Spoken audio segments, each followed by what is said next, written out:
Salut, je m'appelle Yann, j'ai 29 ans et l'histoire que je vais te raconter m'a fait faire supprimer l'ensemble des applications de petites annonces, mais a aussi fait en sorte que jamais je ne réinstallerai des applications comme celle-ci. Donc du coup, il y a environ 6 mois, je cherchais un frigo d'occasion. Tu connais, quand t'as pas d'argent, forcément, tu te tournes vers l'occasion.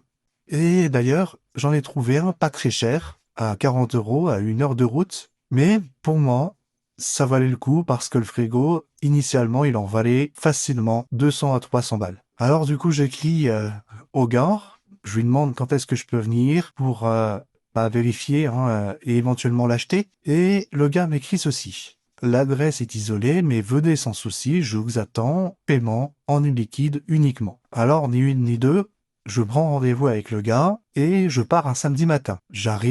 Arrivé sur place, une vieille baraque au fond du chemin, perdue entre les bois, aucune voiture devant et l'environnement est silencieux.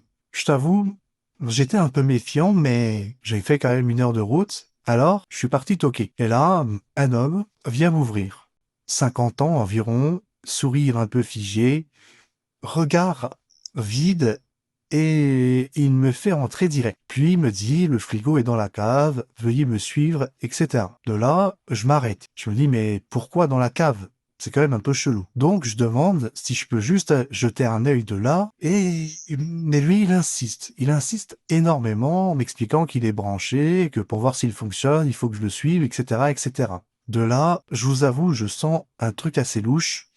Alors je prétexte que j'ai un appel et je sors immédiatement. Je m'éloigne de la maison et je regarde discrètement par la fenêtre du salon et là, je vois tout simplement un autre homme caché derrière la porte par laquelle je devais passer pour aller à la cave avec une batte de baseball à la main. Là, je t'avoue, pas un bruit, pas un mot. Je me suis barré direct sans me retourner. J'ai bloqué le numéro, signalé l'annonce, désinstallé les applications. Je suis allé à la gendarmerie. Puis le lendemain, j'ai essayé de faire le bord. Le pire, c'est que 3 semaines plus tard, dans un fait divers local, qu'est-ce que je lis? Eh bien, je lis un jeune homme retrouvé mort dans un bois. Il se rendait à un rendez-vous Le Bon Coin pour un produit électroménager. Franchement, ce jour-là, j'ai compris que le frigo, c'était tout simplement un appât et que sûrement, ce jeune homme qui malheureusement a été retrouvé mort aurait très bien pu être moi.